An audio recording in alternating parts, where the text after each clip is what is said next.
Thank you for joining us on History FM Radio on LiveParanormal.com and History FM.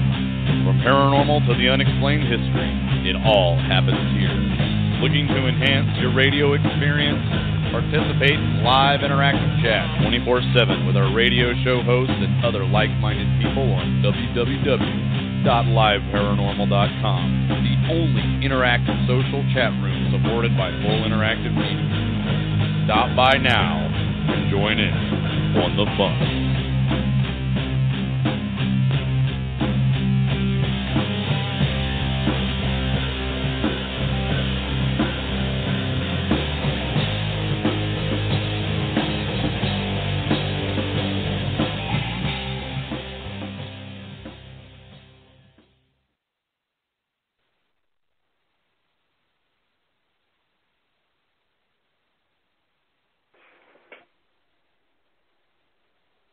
All right.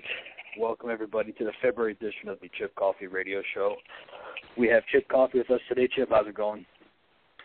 It is going great, Mr. Rob. How are you this evening? I'm doing good. Little cold, but we're good here at the Live Paranormal Studios, ready for another wonderful installment of your radio show, so I couldn't be any better. Well, you know, we've suffered through that horrible weather last weekend here in Atlanta, and it was pretty miserable here.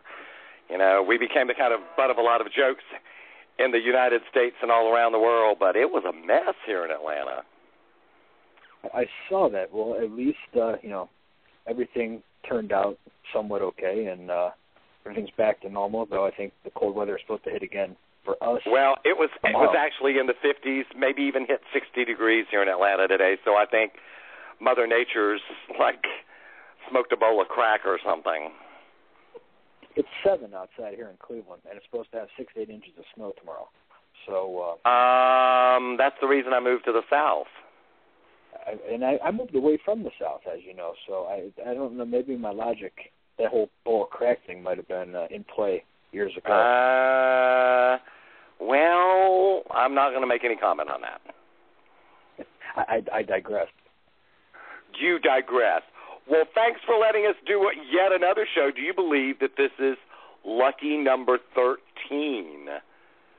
13 shows we've done. Yeah, 13. Dang. It's been a long time. We enjoy having you, and it's never a dull moment. It's not a dull moment when it comes to me. And, joining me tonight on my show is my cohort in crime, my BFF, my travel assistant, and the manager of my online coffee shop. The amazing Miss Greta Riefert is here with us. How you doing, Greta? How you doing?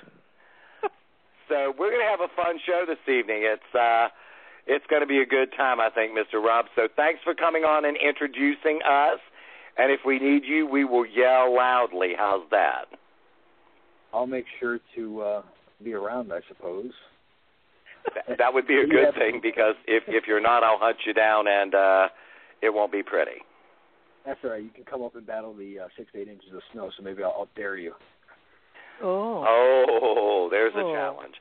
Well, let's get kicking off here. On tonight's show, we are going to be discussing drum roll, a very controversial topic, and that topic is spirit boards and their use as a divination and communication tool to reach out to the spirit realm. But before we do that, I'm going to do a little self-promotion, shameless self-promotion, and invite everyone who's listening to check out all the events that I'm going to be doing during the next few weeks. You can do that by visiting my website at chipcoffey.com, clicking on the Events and Appearances tab, and you'll get all of the events that I'm going to be doing. And Greta, you realize it's just about 3 weeks, on February 25th, that we're going to be kicking off our Chip Coffey Spring 2014 tour. I know, that's cool. Usually we don't start that early. And this year we're getting a kind of an early start on it, a kind of pre-spring even tour. And this year, let's go through the cities we're going to be visiting really quick. We're going to be visiting actually a lot of new cities. Those cities are Portland, Maine, Providence, Rhode Island, Hartford, Connecticut, Raleigh, North Carolina, Richmond, Virginia, Baltimore, Maryland, Des Moines, Iowa, Orlando, Florida, Jacksonville, Florida, Memphis, Tennessee, and Little Rock, Arkansas. And we're going to be returning to Charlotte, North Carolina, and Tampa, Florida. That's quite a list of cities. It's awesome, though, because so many of them are new cities, but that's why I don't think it's wrong for you to say you're doing a little shameless plug, because we'll go to these cities, and then 2 days later people go, when are you going to come to Raleigh? When are you going to come to Richmond? So, yeah, that's a good reason to, bookmark my page on the events page on my website and, visit it periodically to see where we're going to be, because we travel around a great deal. And, one of the fun things that we're doing this year is we've invited some of our buddies from the paranormal arena to come and join us on the tour. Yeah. And, lots of people have said, oh, yeah, we'd love to come and hang out with you and meet and greet the fans. And, some of them are going to be selling merchandise and talking to the fans and promoting their own interests. So let's talk about a few of the people that are going to be there for a minute. Dustin Perry from Ghost Hunters and Ghost Hunters International is going to join us in Hartford and in Providence. And we should also mention that we sold out our first show in Hartford, completely sold that show out, and we added a second show, and then he's going to come and join us. Dustin will be there for both nights, and he's going to come and join us also in Providence. Our good buddy Howie Noel, who is well known for his paranormal comic series, the very wonderful paranormal comic series, is going to come and join us in Baltimore, and he's going to be offering caricatures, drawing caricatures for people that are there. He's probably the best graphic artist I've ever met. He's very good at what he does. He really is. Andy Myers, you've not met Andy yet, but Andy is a wonderful, wonderful guy who is a psychic and medium, and he's from Omaha, Nebraska. He's going to be joining us in Des Moines. Oh, cool. John Brightman from New England Paranormal Research is also going to join us in Hartford and in Providence. See, I can't wait to ask him what he thought of that new movie that we have an opinion about. The Lizzie Borden movie that was just on. Oh, yeah. That would be fun to talk to him about the Lizzie Borden movie. We'll reserve our opinions about that till we talk to John.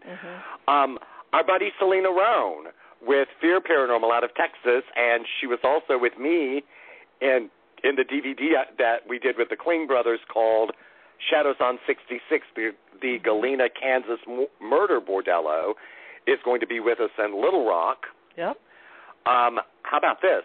John J. Oliver, our buddy from TV's Haunting Evidence, is going to be with us in Richmond, and we're actually going to do a book signing and a meet and greet at his bookstore. It's called Aquarian in the Richmond area. How did you keep that a secret from me? I didn't know about that. I can't tell you everything. And here's something that's really interesting that just happened today that I haven't told you about either. Larry Flaxman. Oh, cool.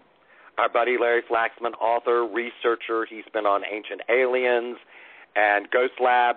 Larry's going to be with us in Little Rock. So, that's cool. We may be adding some more people, and even some surprise guests, but we've got some of our buddies that are going to come out and hang with us and, meet some fans.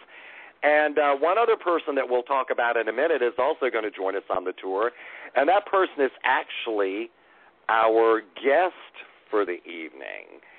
And my guest on this evening show is a lovely gentleman whose name is Bob Murch, and Bob Murch is the world's foremost collector, historian, and expert on Ouija and Talking Boards. And Bob is going to be joining us in Hartford, Connecticut, and Baltimore, Maryland for our stops there. Bob, are you with us? I am Murch, here. wake up. Guys. I'm here. Thank you so much for having me on. It's lovely to have you here. How are you doing? I'm doing good. I'm cold in Boston. We just weathered another storm. Just stopped snowing. Oh, good God. Yeah, I'm so glad that we're in the South. We got that little hit last week, but, here in Atlanta it'll get cold for a while, and then it'll warm up, and then it'll get cold a little bit again. But we never have long winters. they'll get cold, then they'll get mild again. So we're fortunate here. And I'm really grateful for you being on the show tonight. And one of the things I wanted to tell everybody that during tonight's show, I'm sure that we will undoubtedly be alternately referring to different types of boards, using terms like Ouija board, spirit board, talking board. We'll use those terms, I'm sure, alternately all during the show. Do these terms, Bob, really refer to the same object or objects, or are they kind of the same, or are they different? Well, because Ouija is so popular and has been around for almost 125 years, people refer to all types of talking boards as Ouija boards. But Ouija is a brand owned by Hasbro, and so it is just one talking board, just seems to be the most popular. So witch boards, spirit boards, talking boards, those are all general terms for these types of what some people call games. And a lot of people don't say Ouija board, they say Ouija board. That's right. And it seems to be right around the 20s when people say that when they played Ouija, they Ouija'd. And so Ouija took off, and today we call it a Ouija or Ouija board. And here's the big question. How did you've got, as we said, you're probably the world's leading expert collector. You have a big affiliation with the folks who created the Ouija board, the Fuld family, correct? Right. There were quite a few families or quite a few people who were involved in Ouija's inception. And I've tried to track down each descendant of those families so that we can get a bigger picture. When I started years ago looking into the history, it was very vague, it was very contradictory, and I just knew there was more to the story. And so over the past 2 decades, I've worked really hard with a number of other people. Gene Orlando from the Museum of Talking Boards, Brandon Hodge from Mysterious Planchette, just lots of collectors. You can't, as you know, Chip, you can't do this kind of work alone. It's a lot of people and a lot of help. So and a lot of research. Find myself in a lot of libraries. Online is wonderful now. You don't have to go so many places. But yeah, I've gotten a chance to work with lots of different people, from the National Archives to the White House. You name it. Ouija seems to touch a lot of people. How did your interest in spirit boards, how and when did your interest in spirit boards actually begin, Bob? Well, my grandmother was around quite a bit, and I was raised Orthodox Jew, and if you look at me today, a 6'3", gay, shaved head, earring-wearing guy, you would not think Orthodox Jew, but that's how I was raised. And in any Orthodox religion, the spiritual is very big. And so, Orthodox Jews, just like any Orthodox religion, believe in ghosts and the other side and angels and demons. And so it was very normal when people would talk about this stuff. I saw the movie in 1986, Witchboard. That made a big impact on me because it was the first movie a Ouija board was the main character. And then when I went to college, I was in a quad with 3 other guys. And they decided to rush for fraternity. And I knew if I did that, I wouldn't graduate. So I decided to let them do that, and I would still stay in the dorm. But when they were rushing, they had to do a treasure hunt. And on the treasure hunt was an old Ouija board. And wow. I had, it was very strange. So I used to antique all the time with my dad every weekend. So I came home from UNH, and I just went to a couple of them. And when I left UNH, I had 10 Ouija boards. And they were all different. And I thought, well, isn't there just one Ouija board? How can these all be different? And that really set me off into not just collecting, but researching and becoming, a bit of a Ouija historian.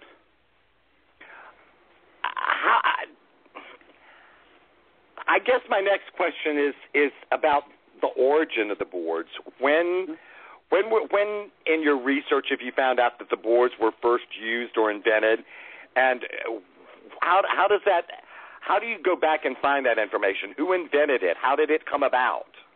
Well, that's a question people have been asking for a long time, and a lot of stories, urban legends have been built surrounding it. And kind of an interesting thing happened a couple of years ago where, in researching, I stumbled on some letters in 1919 from a few of the originators where they tell their story or their truth, which, of course, in each one of those letters, they play a much more prominent role than they probably did in real life. But to them, they were the most important thing. And in it, they talk about something we had previously missed. The Ouija board has many fathers. There's a lot of men that are involved in the business aspect of Ouija, but there was a woman. So the Ouija board had a mother. And in there, it talks about a Miss Peters. Turns out that was the sister-in-law of Elijah Bond, who it says he invented, but patented the talking board and the Ouija board in 1890. She was considered a strong medium. And when one night, it turns out it looks like it was April 25th in 1890 in Baltimore, they sat around, Charles Kennard, Elijah Bond, Helen Peters, and they asked the Ouija board what it wanted to be called. And it spelt out Ouija. And when they asked what that meant, it said good luck. And so Ouija, the Egyptian luck board, was born. Now, what's really interesting was Charles Kennard, who claimed to invent the Ouija board back in 1886, he says that he immediately wonders, what's going on. So Helen Peters has a necklace, and she takes off her necklace, and in it is the picture of a woman with the words Ouija underneath. And Charles Wow, I never heard that. And he says, were you thinking of that? And she said, no, not at all. So he's already wondering if there's a little bit of idiomotor response or subconscious is affecting what just happened. And idiomotor response is kind of like pushing the pointer or the planchette, as it's commonly called, around on the board, correct?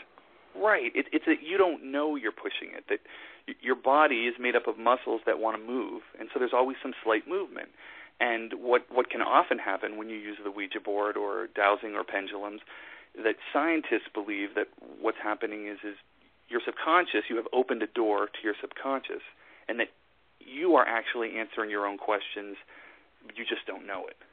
That's what scientists believe. So Charles Kennard was already thinking this might have been what happened.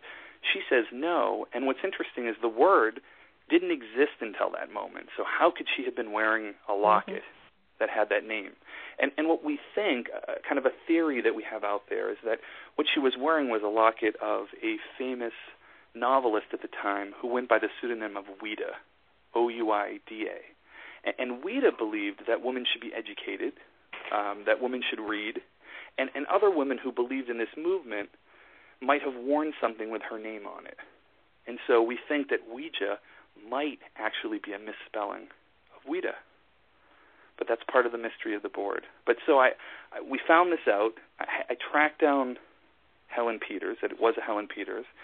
I followed her through the years to moving to London, then back to Denver, and I tracked down her grandson and actually spent some time with him in Ohio last year, and he told me a lot of the stories on how she actually went to the patent office with Elijah Bond to prove that the Ouija board worked, because the patent office didn't want to give a patent. They didn't believe it worked. And the story goes, they showed it to each clerk, and the clerk would see it work and say, I can't put my name on this. I don't want to have anything to do with it. So it went up and up and up until the head of the patent office, the head clerk, the chief of the patent office, came in and said, all right, I don't know you, and you don't know me. But if that thing can spell out my name, you've got your patent. And sure enough, with Helen Peters at the helm, it spelt out the person's name, and he gave the patent. What a great story. Yeah. It's a family story. It's an interesting thing. We know from the patent letters they did have to go down and prove it. But we didn't really know that whole story happened until I talked to the grandson. And so what's become very important in this is trying to find the people, the descendants. And again, these are stories. We don't have, unfortunately, the diaries of everyone. So we're piecing together through a lot of family heritage and stories, and we have to know that that's what they are until we can prove them as facts. Now, how old is his grandson now? he's in his 70s. See, so what if you had never contacted him? That's an amazing story. Well, that's just one. I've been really, really lucky, and again, it's with a lot of people's work and a lot of people's help. But I've done this with the Fold family. William Fold is historically thought of as the father of the Ouija board, and that's because he was one of the original stockholders, and the company was quickly turned over to him. So he and his family made the Ouija board from 1890 to 1966 when they sold to Parker Brothers. And a very similar thing. I was contacted by the grandson of Isaac Fold, William Fold's brother, and the granddaughter of William Fold, right around the same time. And that family had a feud because of the Ouija board. And that happened in 1901. And because of the research and talking to each side, they decided to talk to each other and bury the hatchet. So it's kind of an interesting story. 96 years later, the Ouija board broke the family apart, and then the Ouija board put them back together again. So there's so many great stories that are associated, interesting stories, although some of them are anecdotal. There's still some great, historical stories that are involved with the inception of the Ouija board. Yeah, there's a lot of stuff, and I think, what we have to remember, and I do this as a historian in this kind of niche, is that people right from the beginning thought the Ouija board was bad, but the majority of people didn't. So if you look at early stories, there were, claims that people went insane from playing the Ouija board, that they became possessed by things. The problem was, or the difference was, pop culture wasn't displaying that. So you'll see lots of things like, 1920s Norman Rockwell painting of the Saturday Evening Post, a man and a woman playing the Ouija board, because it was a huge Ouija spike. Everyone was playing. So even though you might have the right-wing religious side saying it's bad, it's a tool of the devil, you have the pop culture being, making sheet music like 1920s, a very popular song, Ouija, Ouija, Tell Me Do, Ouija Mine. So pop culture is not biting. They're not saying these are horrible. It's not displayed that way in movies, in plays, music. Today we see a big swing where that we not only have, I would say, the right-wing or conservative people claiming that it's bad, but also pop culture displays that. And I think that's really the big difference. It's not that it's not that it didn't have its critics from the beginning, but what's interesting is the talking board, the term first gets coined in 1886 from a story that comes out of Ohio. And as a lot of people know, there were big spiritualist camps in Ohio. And right. So the Ouija board clearly and firmly has its roots in the modern spiritualist movement. But what's different about it was, in 1890, it became marketed as a novelty, a parlor game. And we're going to get into that in just a minute. If you can hold that thought for a second, I've got a couple more questions I want to ask you before we actually go into that aspect of it. Sure. So save that thought, if you will.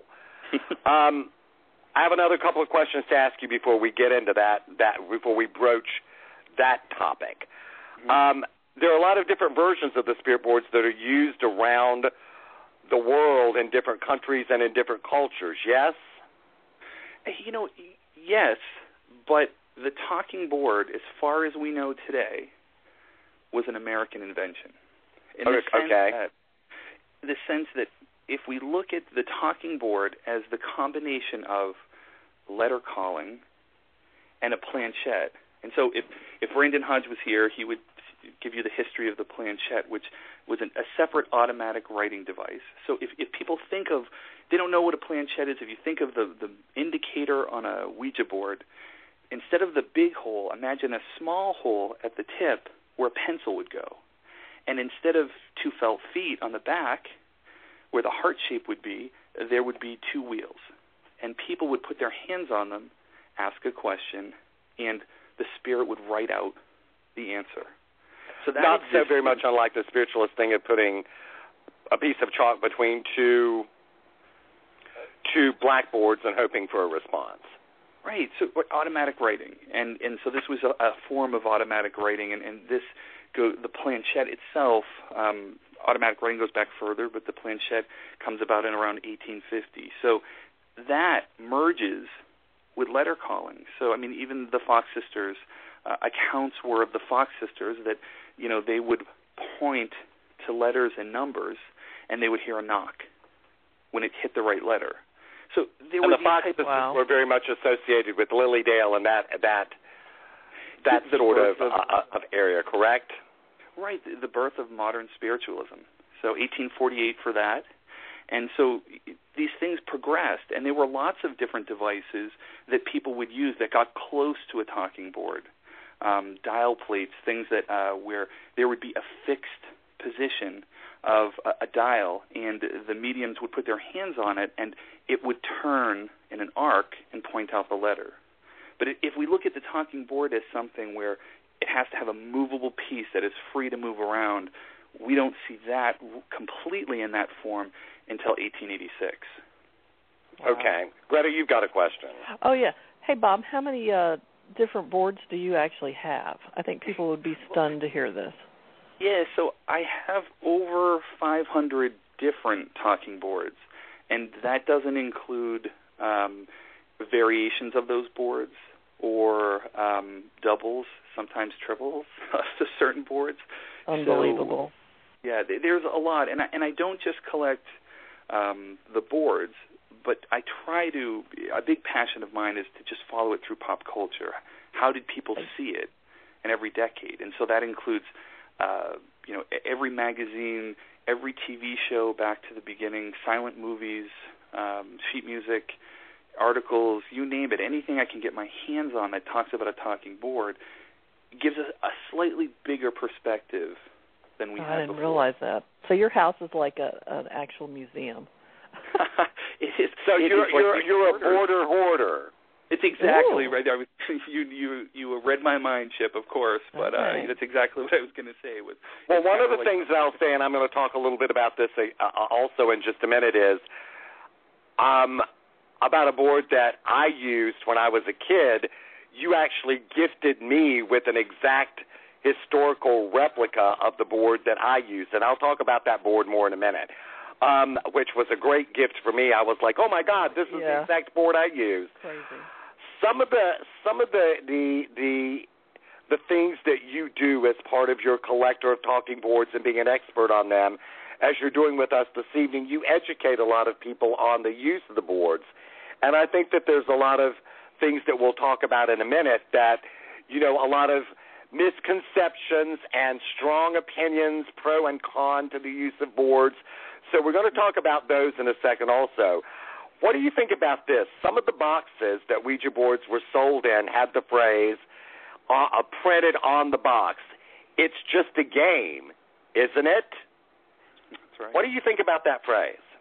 Well, what's interesting about that is that phrase pops up in the 70s and is really carried through right up until last year. And so, that was a somewhat brilliant marketing move for Parker Brothers, which went through many owners, became bought by Hasbro. So Hasbro owns the Ouija now. They do, and Parker Brothers is more of a brand, which on the new Ouija board, which came out last year, you won't even see Parker Brothers' name on it anymore. It's just a solely Hasbro thing. Okay. But what's interesting about that is, so for a long time, that phrase, it's just a game, isn't it, is what we thought of with Ouija, and it was in commercials, all kinds of print advertising. This board, the very first thing when you open it up, it says, do not play the Ouija board if you believe it is just a game. So it's an interesting, they really moved from the side of, and they talk blatantly, ask the spirits this question. So the marketing has changed, and I think a lot of it is because they've moved towards what people believe the Ouija board does, as opposed to trying to keep it, like a dirty little secret. I think, and as you know, Chip, belief is such an important part of this realm. And which leads directly into my probably one of the biggest questions of the evening. do you, Bob Murch, think that Ouija boards are dangerous? I don't think they're dangerous if people use common sense. And that's a big statement because we've all been there, and we throughout our lives do not use a lot of common sense in many of the decisions we make. I have seen, over 20 years, hundreds, if not thousands, of Ouija sessions. I've definitely been part of hundreds of them. And I have never had anything bad happen to me, not even remotely scary. But that being said, that I mentioned before that you gifted me with a Ouija board that was an exact replica, almost a duplicate of a board that we used back in the 1960s. And it's a pretty widely known fact that I spent part of my childhood living with my parents in a haunted house in upstate New York. And during the time that we lived in that house, we actually used a Ouija board to communicate with the spirits that shared that house with us. And I must say that the board was very active, and it gave us a great deal of information, spelled out a great deal of information that we later identified as absolutely being factual and truthful. And I have to say this also, that my family and I never had a negative experience when we used the Ouija board. Yeah, and because you never had a negative experience, it didn't make the news. And so a lot of the perception is what gets reported or what gets played in the media. And I think that lots of times you don't hear about the good stuff. The media doesn't. And on the Internet, as we've grown into the Internet era, you don't hear a lot of the really good stuff as much as you hear about the scary, spooky stuff, because that is titillating to people, and it really draws their attention. Lots and lots of people claim that they have had negative experiences when using the Ouija board, and yet some people like me who have used the boards say that they've never had a bad experience. What do you actually make about that? Well, I think, like so many things that we do, a lot of it's what you bring to it, and I think some people absolutely. We all know it, right? You meet someone, you just immediately feel attracted to them, whether it's friends or more. There's something about it that clicks, and I think the same thing happens with this, that people, and this was kind of the gift or the curse of the Ouija board, right? That Ouija board's first critics were mediums, even though they were using them in the beginning. And Chip, you'll see this right away. So if I have to find you in order to have a seance, and all of a sudden I got something for $1.50 where I can do this in my own living room, suddenly things are changing. And so immediately a lot of mediums were coming out right away and saying these things are bad, these things are dangerous, you're opening doors you don't know how to close. You need someone who has an expertise to guide you through this unseen world. And a lot of this, like so much of the Ouija story, comes down to is money.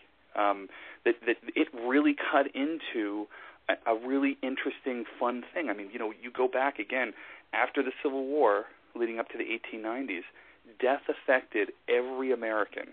Every family knew someone or lost someone in the Civil War. So there were a lot of people trying to make contact and having seances. And a seance in a box going out to everyone was just amazing. So and in the Victorian era, sorry to interrupt you, but in the Victorian era, people were very interested in spirituality.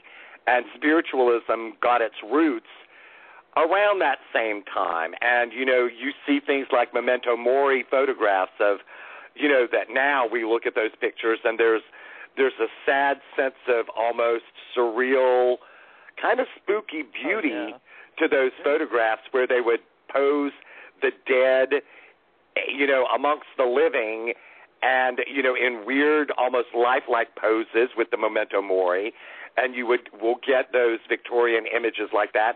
And it was the time when people were doing things that were kind of shady, like with mumbler photography and the fake pictures of ghostly images and stuff like that. So, spiritualism and the use of contacting the dead or the interest in the dead had this huge upsurge at the end of in the later 1800s and the beginning of the 1900s.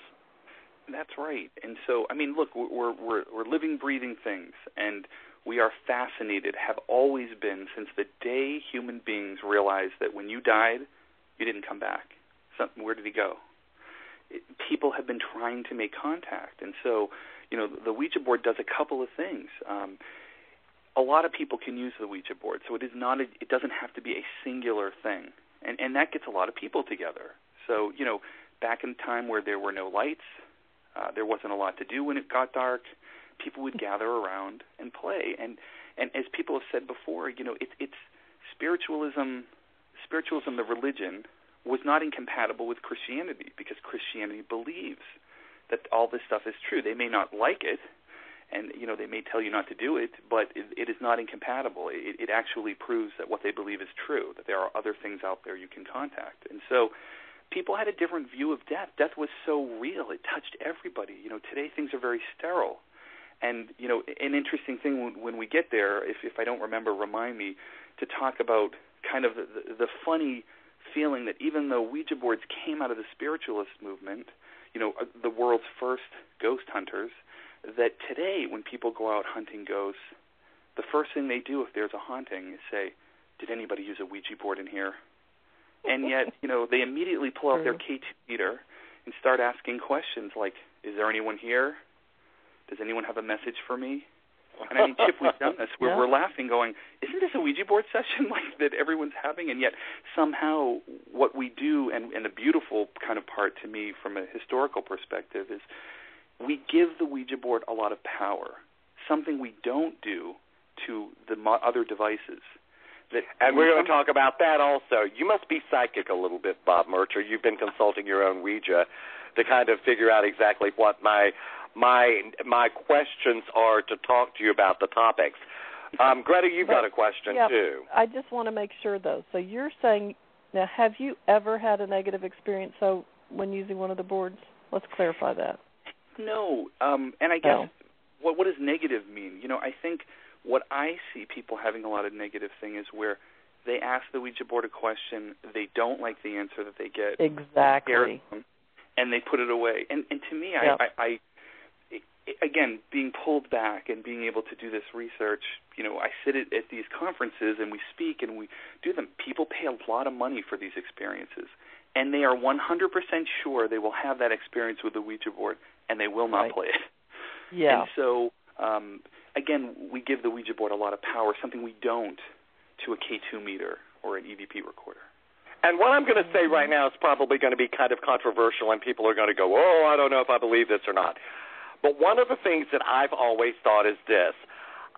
There's a gentleman whose name is Mark Macy, and I often quote Mark Macy. Mark Macy is a very prominent figure in the field of spirit communication, and Mark mostly uses ITC, or instrumental transcommunication, which is the use of TVs and radios and telephones and computers and other such technical equipment to hopefully facilitate communication and get information from the other side.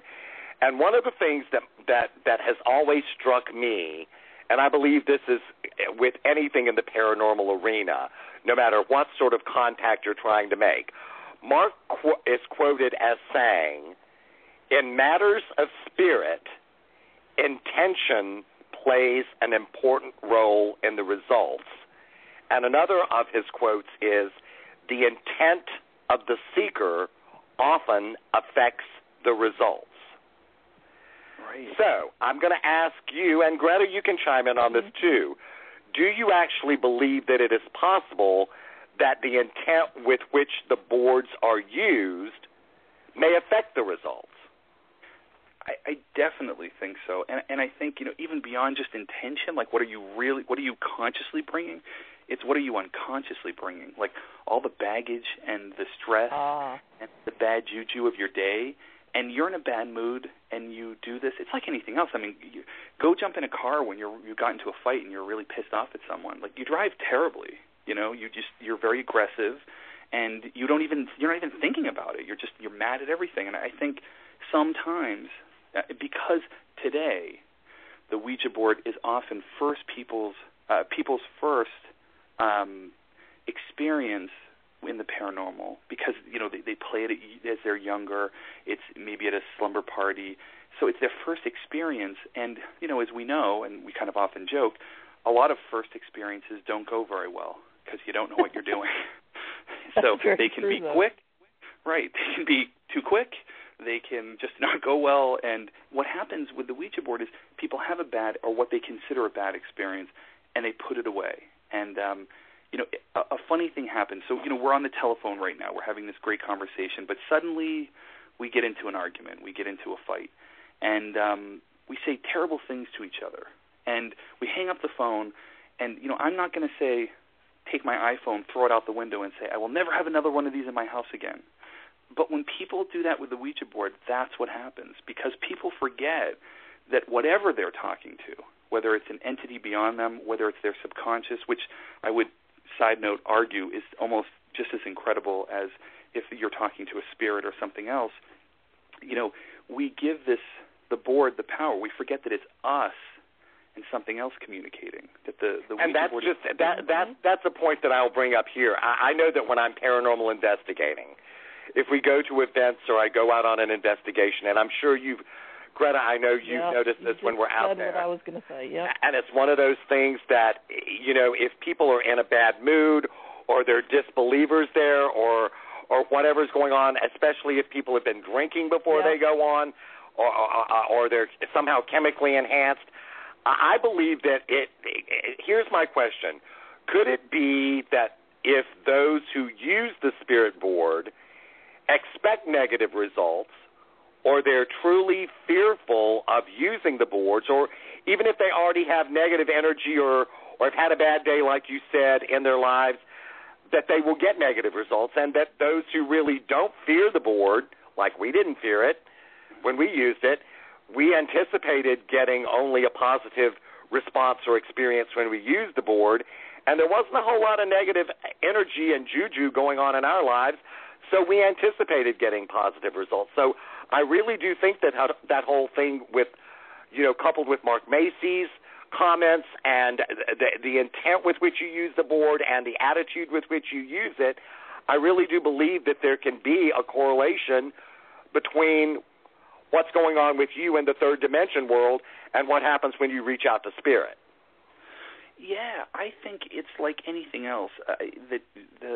Your emotion feeds off of other emotions, and we also kind of infect other things. So, like when someone's in a bad mood in the office or just in your house, it puts you in a bad mood, and it spreads very quickly. And I think that because you're using so much of you, your inner you, when you're trying to make contact, again, with your subconscious or something else, that it does the same thing. Like it's almost like a homing device.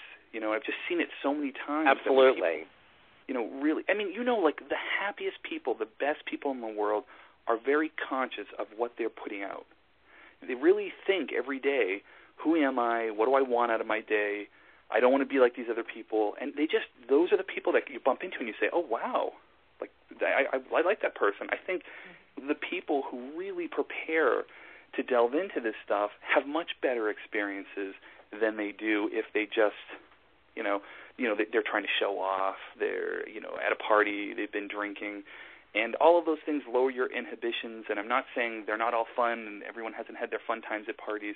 But, you tend to have a not-so-great experience. And because the Ouija board's been around 125 years, it's 125 years worth of these stories that are passed down. And, again, like Greta, we were talking about, it's all about what do you think is a bad experience? Like what? Well, you brought up something a little earlier about other devices that are used in the paranormal arena. Greta's got a question about that. I was going to comment that like Frank's box and other devices that are kind of scan the radio signals, like we were talking about, or the Ovilus or other apps. Like Ghost Radar and things like that. Yeah, some of the little apps now. I usually have one of the apps on my iPhone, and people are intrigued by that, just to kind of see kind of compare and kind of get an idea if you get any similar thoughts that come up on the screen. But do you really believe that using a Ouija board is different from some of these new types of devices and apps that people are... Like, yeah, I think Greta's asking, like, the random word generators or trying to collect EVP or doing stuff like that, that's really a form of divination, too, or an attempt at spirit contact that's, for all intents and purposes, not a whole lot different than using a Ouija board. I completely feel that they're all the same thing. And here's an interesting thing. I love Ouija boards, and Lorraine Warren and I completely agree on this. It's a really funny thing. So I have known Lorraine for a very long time. I got to interview her while I'm working on my documentary. We spent a solid 8 hours together going over every story she's ever had with a Ouija board. Oh, my God, she's amazing. It was a fascinating, really, again, belief. She believes everything she told me. She was 100% invested in, and that made a fascinating interview. But we both came out of it agreeing, kind of a funny thing, that, if there's danger in spirit communication, it's in the act of conjuring, the act of trying to make contact, that they're all equally dangerous if you are not careful, prepared, thoughtful, in control, and that the Ouija board is only more dangerous because we believe it is. Again, that's a good point. That leads me right into my next question. Is there a right way or a wrong way to use a Ouija board or a spirit board?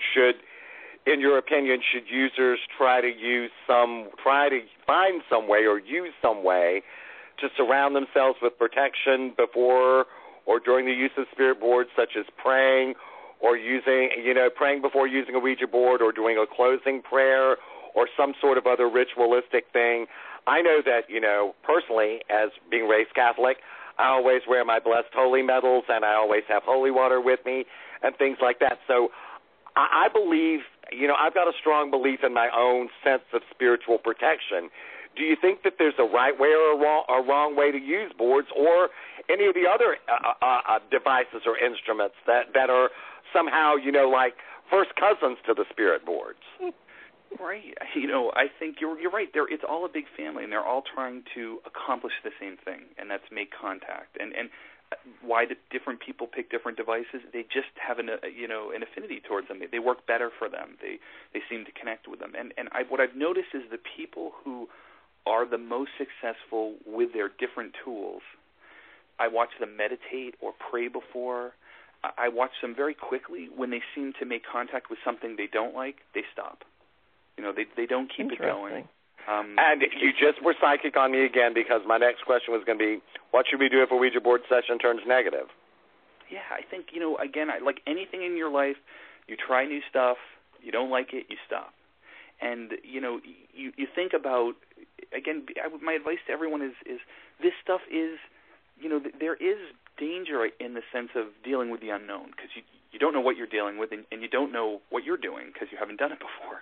So there's a bit of stumbling. But again, if people are thoughtful and careful and do them with people who you trust, and find a group of people who are really interested in the same way you are and that are willing to be there for you. Just like, you don't go out drinking by yourself in a bar in a place you don't know. You bring people with you and who take care of you. And I think it's the same thing for all of these. These experiments have been going on, again, from the beginning of time. As soon as people realized, again, someone wasn't here anymore, they want to make contact. So whether it's the Ouija board or Frank's box, I've just noticed in my observations that the people who get the best results with tools tend to be very much in control. And it's different for everyone. Like you might say a prayer, or you wear your holy medals. Some people meditate. Some people really are just they do it the same way. They have a almost like a ritual, where how they ask the questions, what questions they ask. And another piece of advice to people is, don't ask questions you don't want answers to. So, and don't go into it, I don't think, with a sense of fear and dread that you're going to have a bad experience. Yeah, you really just have to. Think about what you're trying. If you put that energy out there, that might be what you're going to get. Yeah. Oh, I think you just like people who are scared and kind of beaten down. They attract people who want to beat them down. And I think it's really, I mean, what we see in life, I think, is really mirrored on this other side, you know. And and again, I also think it is just as fantastic and an amazing feat if you are talking to your subconscious. I mean, the fact that your brain can take on this other personality and answer your questions without you knowing it. And some people, Chip, believe that what's happening when you play the Ouija board is it's actually a form of telepathy, that you're actually reading each other's minds. And so when you ask these questions that you don't think you could know the answer to, that perhaps you heard it when you were 2 years old, it went into the back of your brain, and you're pulling it out with your subconscious, or the person's reading your mind. It's just a fascinating, there could be a lot of things that could be happening. And I've seen sometimes where I think, okay, it's definitely their subconscious. Sometimes, okay, I don't know what's going on here. This is really interesting. And so I don't think it has to be the same thing every time. And I think some people are in tune differently. People have different gifts, and some of them are stronger. And a lot of, it's a funny thing that, you know, a lot of psychics or mediums that I talk to, some of their first experiences were with the Ouija board. Interesting. Greta, you've got a question. Yeah, I didn't know that either. Okay. Now that you said Hasbro has the wording differently, I'm curious about this. Many people have a problem with the fact that Ouija boards are sold in toy stores. Now, what's your theory on that? What do you think about that? Well, I think, you know, we've sterilized the world a bit, and we try to keep a lot of things from kids. And the difference being, in the 1890s when the Ouija board came out, and the boxes depicted a little kid holding their teddy bear with their family and the grandmother, everyone playing. They worked very early. Life was not easy or fun for a child, nor was it for anybody, right? Especially before air conditioning. So, you know, so I mean, just imagine life was tough. So today we try to protect our kids from this kind of cruel world, and so we no longer see getting into death or spirit communication as something suitable for children. But that wasn't always true, because kids didn't have the luxury of living that life. They had the same experiences we all did. And so again, you know, from a historian, when you take that like 10,000-foot view, you can see what's going on. So today people say, oh, well, it's not a toy, it's not a game. But it is an amusement. It is things that people use to pass the time. And though they might be dealing with things that are, you might think are bigger, scarier, more dangerous than if you're playing Monopoly, although greed can be a pretty bad thing too. So, you know, that can be scary all on its own. And if anyone's played a Monopoly session that's gone on and on and on, there's nothing less than that as well. Yep. So, but I think, you know, the world has changed in a sense. But what hasn't changed is people are just as curious today as they were 125 years ago. About the afterlife, absolutely. Right. Yeah. What do you say, Bob, to those people who are fearful of spirit boards who have had a negative experience when using them? You know, I always try to ask them, you know, what was that negative experience? And what was happening beforehand? You know, how did it lead up to this? And for people who, I would say, it's too bad, you know, if the experience was so horrible that you never want to see them, touch them again, you know, stay away.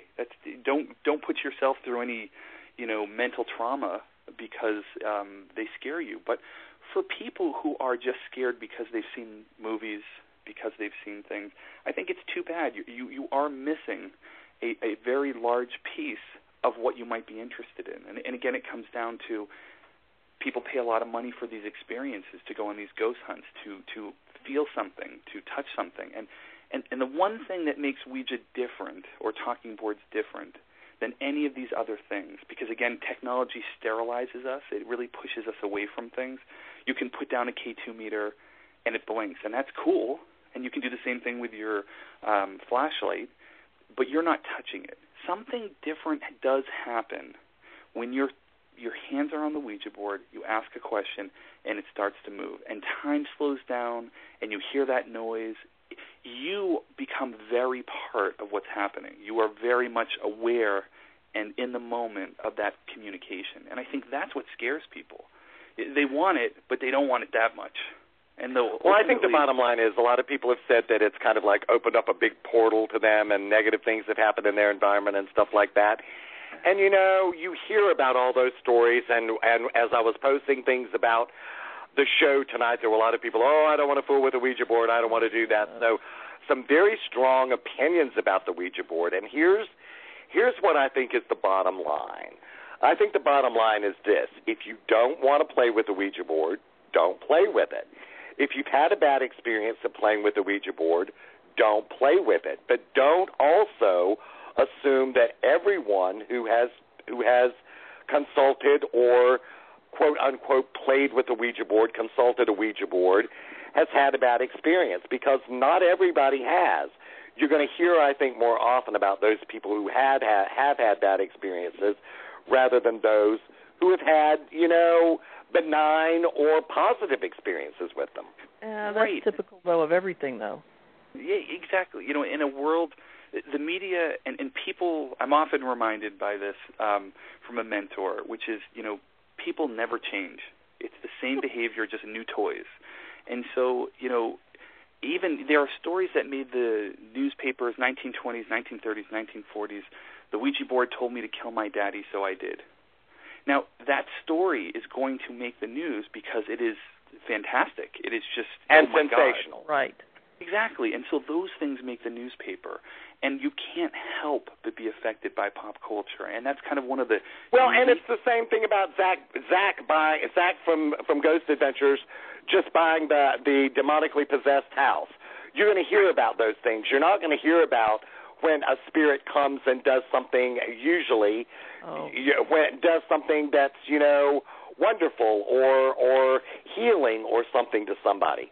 It's all about the news, and you know, you can't just assume that everybody's going to have the same experience. Believe it or not, we've gone through an hour. And one of the things I want to say to you is, you know, I'm very excited that you're going to be joining us in a couple of cities on my Coffee Talk tour. You're going to be with us in Baltimore, which is the home of the Ouija board. That's right. And you're also going to be with us in Hartford, correct? Absolutely, and my friend Calvin Von Kresch will be there as well, a fellow Ouija board collector. So it'll be, and that's a fantastic place, the Mark Twain House. And you actually are going to have some various boards there, and you're going to be answering questions for people who may have thoughts and concerns, and doing some educating about the Ouija boards at those locations when you're going to join us. And Greta's going to be on the road with me, and we're really excited about the fact that you're going to be there to, you know, not try to sell anybody on using a Ouija board, but just to kind of show them what some of the boards look like and educate them a little bit on the use of the boards and what your experiences have been. Well, the first time I ever met, I'm sorry, I have to interrupt you, because the first time I met you at an event, you are, I mean, you're just awesome. There's other people sitting there that have information about their books and things, but you were so hands-on with people, and you had so many unbelievable boards on display. And, you know, then at a couple of the events you've had boards for people to use. Hasbro has provided you with boards, and people were doing sessions, and it was truly amazing to me, quite frankly. Yeah, you know. Well, we just got the clue. We just got the hit that we're coming up on the end of our time, and before we run out of time, I want you to tell people where they can learn more about you and your work. Where can they find you on the web? Sure. So if they want to learn more about me, they can go to robertmurch.com. That's MURCH. Or they want to learn about the Ouija board, they can go to williamfold.com. Another great site is a friend site, museumoftalkingboards.com. And if you want to learn about other spirit communication devices, which are really cool and come earlier than the Ouija board, you can go to mysteriousplanchette.com. And Bob, I want to thank you for being on the show this evening. Greta, thanks for coming in and co-hosting with me tonight. It's been lovely to have you here. I'm looking forward to seeing you when we get out on the road, and I'm sure you and I will talk between now and then. Folks, we're going to have to say goodnight to you because we're running out of time. Thanks for tuning in, and be sure to join us again on the first Monday in March. That's March 3rd, 10 p.m. Eastern Time, for the Chip Coffey Radio Show. And go to chipcoffey.com and check out where I'm going to be during all the events I'll be attending for the next few months. And you didn't mention the 3 tour cities with Ryan. Oh, we're going on 3 tour cities with Ryan Buell, too. More information will come on that. Bob, thank you again. Greta, thanks. Rob, thanks. Thank we you, will guys. see you all next month on the Chip Coffey Radio Show. Thanks for listening in, everybody. Good night. A whole lot of talking.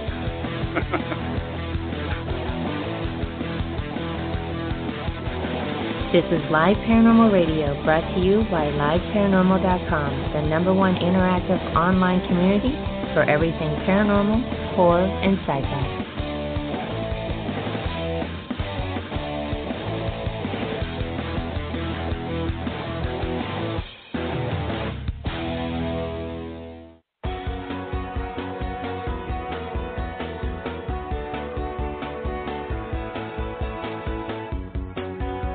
LP Web Design, 100% custom websites, entry pages, Twitter backgrounds, banners, and more.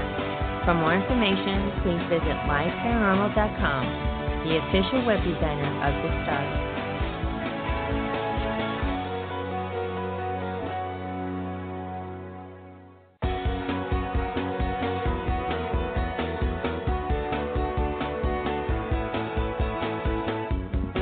Want to advertise with Live Paranormal Radio? Please contact us at liveparanormal.com.